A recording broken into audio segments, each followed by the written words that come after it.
So, welcome to InFocus Recouched, where we check out some of the highlights of the InFocus program over the last few years. Now, Dora, definitely my favourite part of making the program has been the incredible people that we've met, those people we've interviewed. And today, we're going to watch two of those interviews. One is with a woman who, even though she suffered terribly in an abusive relationship over a period of years, she was able to turn her pain into a story of hope. And the other interview, which we'll see first up, is with an Australian woman who upped stakes and went to live and work in a Maasai village in Kenya. And here she is, Barbara Parkins, speaking with James Standish. Thanks so much for being with us. Thank you very much for having me. Now, maybe I should start off with saying you're actually not from Kenya. No, I'm not from Kenya. You're from Maxville. Yes. Up on the North New South Wales coast. Yes. So how on earth does a Aussie woman from Maxville end up over in Kenya working with the Maasai? Well, I went there in 2011 and I met a Maasai warrior who was a guard at a place I was staying, and I saw the work he was trying to do with the poor in his community and trying to educate these children who couldn't get an education. And it was something I was looking at doing. I really wanted to help somewhere, and I was looking for some project. And we became very good friends, and so we've joined together and we're working on this project. So you and a Maasai guy, warrior, okay, yes, he's a warrior. I like the imagery, I'm thinking about it. But I'm trying to figure out, now Kenya's a country that's been independent for maybe like 5 decades. Yes. Surely they have universal free education like most countries do around the world. No, they don't. Children don't have to go to school, and the education is not free. So they have to pay, and if the school fees aren't paid, they're sent home. And because they don't have to go, many of these Maasai children and other children just are not sent, especially girls. Wow. And now, when I think about the Maasai, I think about the sort of herding cows, drinking cow's blood. I think about and the sort of jumping. But that I don't know if that's a modern picture of the Maasai, or is that just something that I remember from National Geographic? No, very much still their lifestyle. Really? Yes, the Maasai culture is very much intact. Yes, I actually went to where the warriors were, and they danced and sang for me, and I got many photos. Yeah, they still very much keep their culture. Well, let me ask you this, because one of the things that we try to, that we've really become aware of, I suppose, as a global community, is when you go into a traditional society and you mess with some of the building blocks, you can sometimes get really unexpected and very negative outcomes. Do you think that education might actually result in, some problems? No, I don't, because they are wanting education. They realise they are part of a modern society, they are wanting modern things, and they are wanting education for their children. They desire it, and even though they still stay with their culture, they are living in a modern world, and they are wanting to integrate, and they want better things for their children. Yeah, no, interesting. Now, I guess one of the things about traditional society, every society has its ups and its downs, right? And there's some wonderful things about the Maasai societies we're talking right before we got on air. But I guess there's also some problems there, particularly for girls. A lot of problems for girls. They are still undergo FGM, which is female circumcision, and they're married. Which for our viewers, just in case you're unaware of that, that's where the female clitoris is actually cut out. Well, actually, it's more than that with the Maasai. They take everything, so it's actually quite, quite terrible what they actually do. No anaesthetic? No. And what about cleanliness?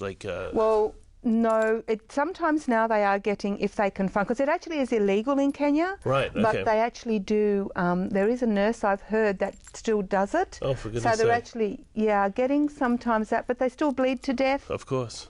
Infections, it's just... So this is really a really horrendous thing, and it's still going on even today. Yes, and it's not just the Maasai, it's right through many tribes, but especially with the Maasai. And that's something that the pastors have asked me to work with, and the women have asked me to teach them about.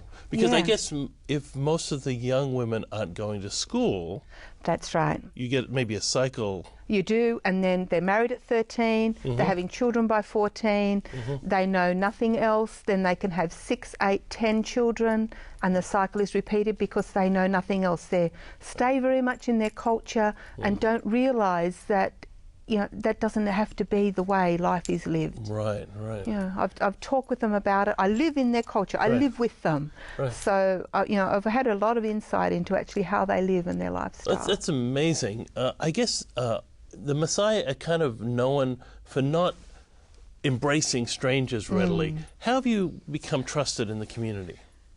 I think because I actually live with them. I live as they live. And I have been accepted as part of their community. I've been given a Maasai name, and they basically see me there as Maasai. So what's your Maasai name? Namanyak. It means lucky one. Namanyak. Namanyak. Namanyak. That's why I should have introduced you. We have Namanyak on the show. There you go. That will play well over there. Yeah. So with your education program, what are you hoping to, what's your tangible plans? Is to have the children who normally would not be educated because of the poverty, to educate them, and you know, those who are able to go to university, but just to give them so they know they have choices as well, especially the girls, but also to in health. Health is a very big issue. HIV is a huge issue. Sure. The typhoid, malaria, that's all was around me while I was there in the community I'm living with. They had typhoid, malaria. Because of their, you know, traditional ways, health and the way they eat and that hasn't always been the best. Sure. So I'm trying to show them a better way. So do you have a school or a clinic, or Yes. what exactly are we At talking? the moment, I have a school of the children, but there are actually, I've got 60 children this year I will have in it. And they are meeting, though, in a very run-down, falling-down building on a dirt floor. So that's what I need, is funds to actually build my school. I have all the plans ready. I've been given land on the escarpment overlooking the Masai Mara, and I will build a 4-classroom school, and the children then will also be educated in how to grow food, because Masai traditionally don't grow food. Right. So I'm helping them learn how to grow food, and also I'll be educating the women in business so they can learn how to look after money, because they get money and it's all gone. Right. So they ask me, please would I show them, you know, and Can you teach show them. me that too? Yeah. I'm not sure if I'm going to be that good, but it'll be basic. That's really great. And Yeah. I guess you feel part of the culture. You're actually going to go live there for quite extended periods of time. Yes, I am. Well, that's wonderful, Barbara. Yeah. I'm sure there's a lot of people watching this who are thinking, amazing opportunity to make a big difference in people's lives. Is there a way people can get in contact with you? Yes, I have an email address and my phone number will be on the screen. Okay, I am perfect. setting up a website. That just isn't, that's a big process to set it up. Sure. So I'm just actually getting all that set up at the Well, moment. you're not blowing it all on overheads, are you? Oh, no. Everything that's given goes straight to the school. Well, thank you so much, Barbara, and we're really inspired by your ministry to go out there and change the world. Thank you. You know, Dora, I checked that website that was, you know, mentioned in the interview, which was shot 3 years ago. Yeah. And Barbara Parkins is still there, and she's still doing great work in that same community. Incredible. I don't think I could do that. Imagine if you had this really strong sense that God was calling you to do something like that, to live as a single woman in a village in Africa. Well, I'm not a single woman, but yeah. But no, look, I don't think God asks many of us to do something like that. But the question is always in the back of my mind, what if he did? You know, what if I was that one person? Yeah. Hey, don't go away. We'll be back with some great advice from Trafford Fisher about managing stress, and Doc Wright will give us the lowdown about sleep apnea. More after this.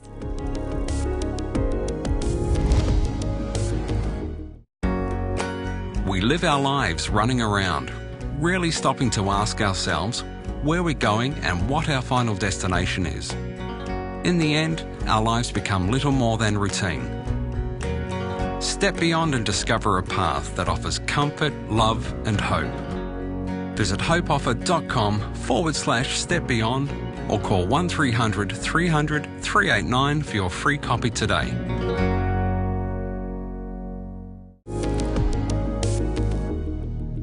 Now, Dora, I hope you have your notepad. You need it for this next segment because it's about the stress of marriage. Dora got engaged not long ago. Yay! Yes, I got my ring. We need to get on with the planning of the wedding now. Well, that's going to be your first source of stress, Dora. you need to get on with planning that wedding, yeah. No, it'll be fine. He just needs to listen to what I say and everything will work out. Thanks for being with us again. Now, today we're going to talk about the stress of relationships. Isn't that one of the most stressful things that we deal with in life? And isn't that sad? Relationships mean so much to us. We long for them, we work our tail off, if you like, making sure they happen, but they are stressful. Dr. Arch Hart, very well-known Christian psychologist in the US, talked about stress. And Daniela, we have a little rubber band here. Can I illustrate? Wow. He said the stress is like a rubber band, and all of us are designed to stretch, but we've got to come back again. And he said so many people have, got the rubber band out and they stay there.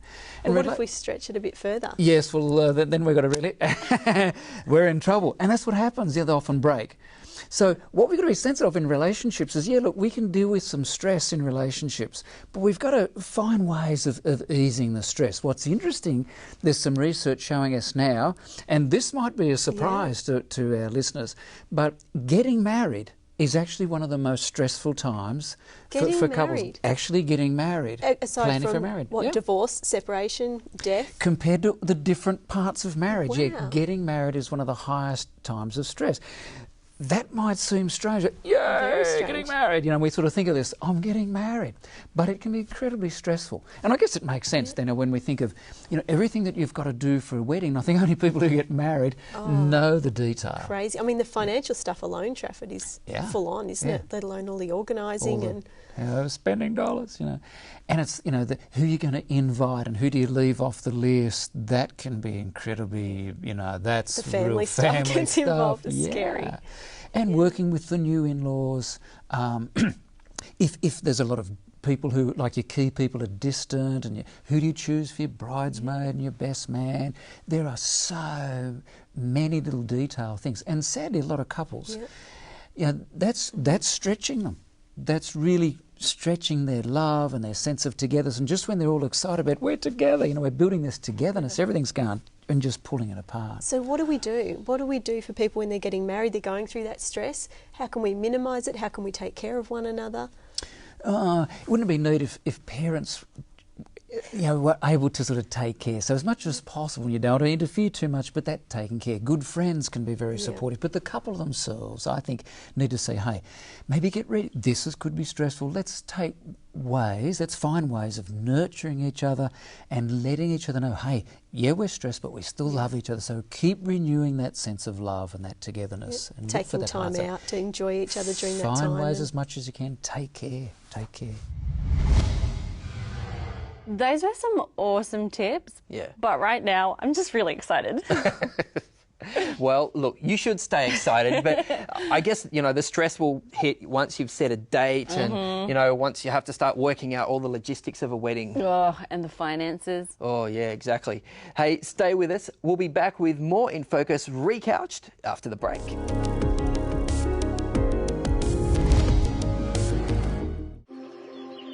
Father, I can't connect the dots through the little that I understand. What words can I say to reach you? How can I know that you are there, listening, hearing, caring? My words are broken, weak, and powerless. But I know your power is limitless. What can I say?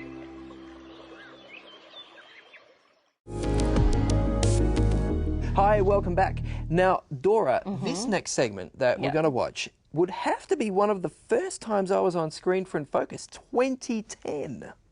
Wow, 6 years ago. Yeah. We'll have to see how your baby face looks from back then. Oh, well, timeless good looks, Dora.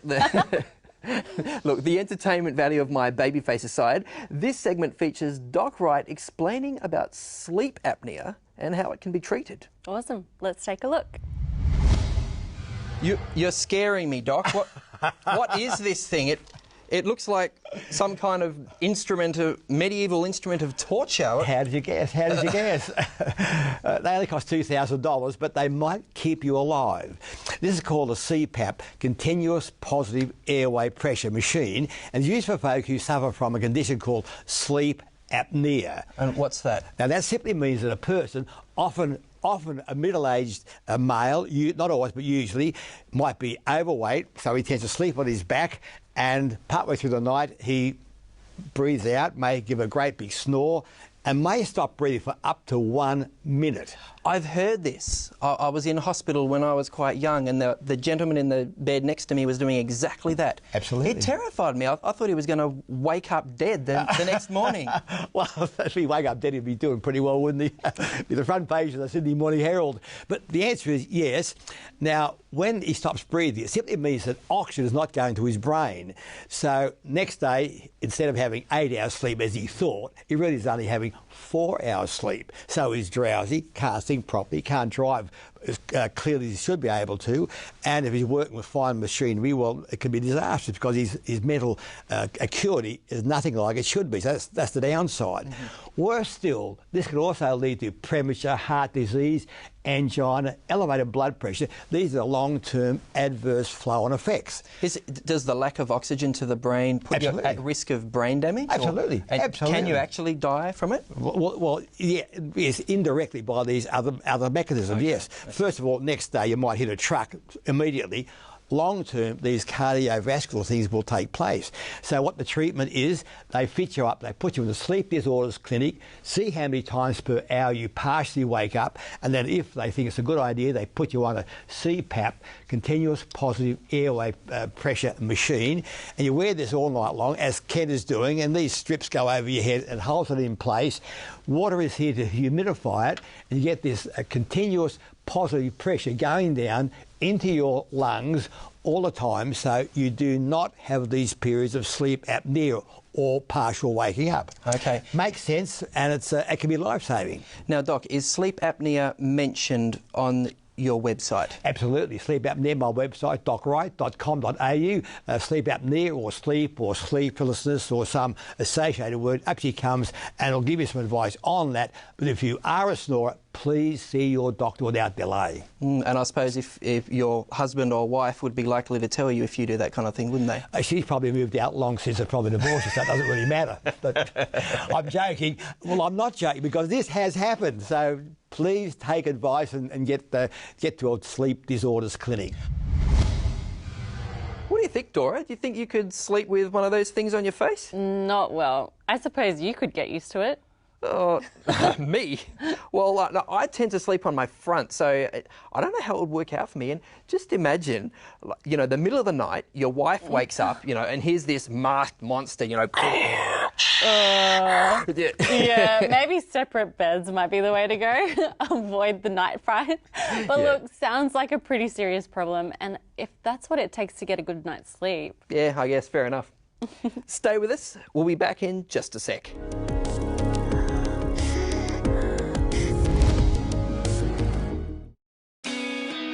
Planning your future can be a daunting task. What you want to do, who you want to be, and the road ahead can often be unpredictable. No one really knows what the future holds. Avondale. It's education designed for life. Hi, welcome back to The Couch with Dora and Kent. Kent and Dora. Now, earlier, we saw an interview with that incredible lady, Barbara Parkins, working in Africa. Yeah. But this next InFocus highlight is with someone who has bloomed where she's planted. Meet Brenda Walsh. You have been very busy, though, with the books. We've got a small selection here, shall we say. Can you just give us a bit of a rundown of some of these books you've prepared? Well, you're into children's ministry, aren't you? Well, actually, not just children's ministries, but I think God's given me a ministry for everyone. I do host and produce a program on Three Angels Broadcasting Network called Kids Time. We've been on the air for every day for 13 years now. Wow. And that series generated the books right here, Miss Brenda's Bedtime Stories, because the kids call me Miss Brenda on the show. And so that is, these are just beautiful character-building stories to help kids be more thoughtful, to be kind to others, to help them be honest and respectful of their peers and adults. And it's just good character building stories to have kids be more like Jesus. Now, but both you and I, Brenda, grew up with some really old school bedtime stories. I think called Uncle Arthur bedtime Uncle stories. Arthur's bedtime stories. Now, Miss Brenda's bedtime I'm the new stories. Uncle Arthur. Right, okay. So, what? And there's also audiobooks that go along with them right here. Great. So that it's my voice reading the story. So a parent can put the CD on, and the child, if they don't know how to read, when it's time to turn the page, there's a little ding, and it's time to turn the page. And there's also inside, there is every single cover is different, a collage of pictures, so that the pictures, there's a picture from each of the stories represented in the cover. Okay. So a child that doesn't know how to read can point to their story they want that night for bedtime. So they can say, and they're also short stories, so no parent wants to read a real long story to their child at bedtime. So they're true stories. It was important to me that they be true stories. They're not just my stories, but they're stories from other best-selling authors such as Jerry D. Thomas, Charles Mills, Kay Rizzo, Kay Kuzma. Some beautiful stories, not just my own as well. So they're all woven in there, and it's a good balance of girl stories, boy stories. There's a lesson index so that you can go and see what is the lesson being taught in that story. And there's a Bible verse at the end of every story. And what are you hoping to achieve through these bedtime stories in particular? Are you teaching doctrine? Will kids know the Bible better when they get to the end? They're non-doctrinal, but they are to teach kids to be more like Jesus. And that's really the goal, is to help kids to know who Jesus is and to be more like him. And that was really the goal for writing them. They are prayed for. There's beautiful pictures throughout, and like I said, a good balance of girl stories, boy stories, animal stories. There's one Christmas story in each book, so that there's something in there at Christmas time as well. Wow, okay. So our viewers, of course, can check out Amazon, I think you said? Amazon.com. You can go to 3abn.org. You can go to your hospital here, right here in Sydney. They have a bookstore in your hospital that sells them. And that's one of the Adventist book centres. Yes. And they're online as well. And online as well, and you can also get them at any Adventist book centre as well. Now, like you suggested, Brenda, it's not just all about children's ministries. Let's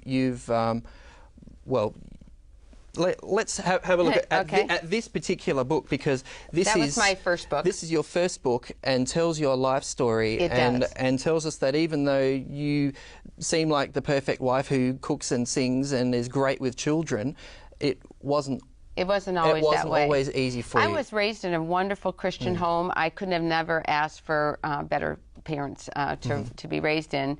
And I chose a path God didn't choose for me. And any time you choose a path God doesn't choose for you, there are consequences, and you're in trouble. What do you mean by that exactly? Well, I came upon circumstances where I found myself married to a man I did not know and did not love. And there's no time to tell you everything about the book, but he was an FBI detective, and police officers can get away with an awful lot, it seems. And if I don't know how it is in Australia, but in the States, usually even a good cop won't rat out a bad one. And there's a culture of brotherhood there.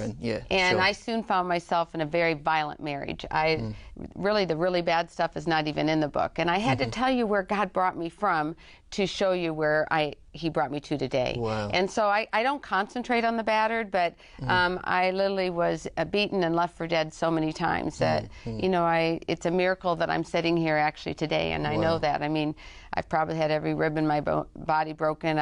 These teeth are not my own. They were buried in my bottom lip. I had such a horrific, horrible first marriage that really and truly only Jesus saved me. And I tell, the book starts off with me meeting my ex-husband and why I ended up into that situation, and also it tells how God delivered me from that. And I believe too from the prayers of my parents that prayed for me every day, and how I was delivered from that, and where God brought me to, how I met my husband that I'm married to now, who is a precious, wonderful Christian. We've been married 33 years. Wow. And he's I'm a full-time volunteer. Some people don't know that. I haven't had a paycheck in 14 years. Yes. And my husband...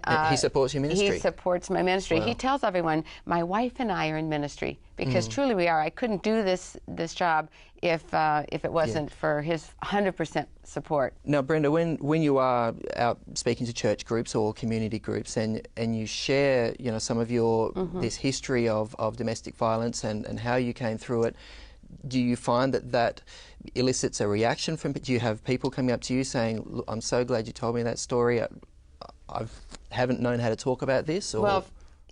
Well, since Battered to Blessed came out in 2005, I've literally heard from more than 1,000 women that have told me they've given their heart to Jesus because of that book. I've heard from women that told me that how it helped them forgive, because truly it's about forgiveness. We cannot heal, we cannot move on if we don't have forgiveness in our heart. And that's what so many women that have been hurt and battered, and they hang on to all that justified anger. And I say justified because nobody would blame you for hating that man forever. Yeah. I mean, if you... They have the right to be angry, and don't so they? you say justified anger, or you can accept God's gift of joy. You cannot have both. It's that justified anger, and you want revenge, and it will weigh you down like an anchor in the sea, and it will destroy any chance of happiness you have on this earth and in the earth to come, because you won't be in heaven, because God says if we won't forgive, He won't forgive. That's a hard thing to hear when you've been through... It sure is, but let me tell you what, when I think, you know, hang on to that anger or God's joy. God's joy. I want God's joy. There's no competition, There's no competition there. I want God's gift of joy. I would not be able to have an abundant life with Jesus if I was hanging on to all that anger. I have forgiven him. I want to see him in heaven. But my forgiveness, God doesn't require me to go be best friends with him, have dinner with him, you know, associate with him. I do have to forgive him in my heart. Sure. And honestly, Kent, that is not possible, humanly possible, to forgive when you've been hurt that bad.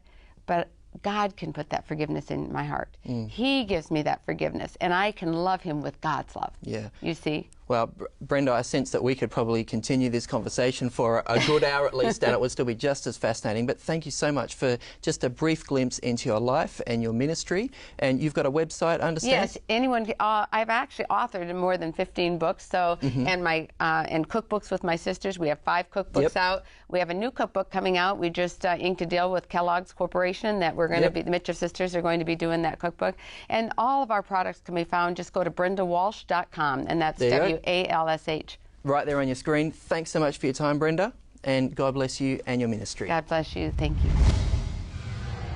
Wow, I just don't know how she stays so positive. Yeah. She's an incredible person, isn't she? Oh, I certainly think so. And you know that Bible verse, the joy of the Lord is my strength. I get the feeling that that's probably a good part of Brenda's secret. Definitely. She seems very connected to God. Oh, yeah. Hey, well, that's it for InFocus Recouched this week. We really hope you enjoyed the program.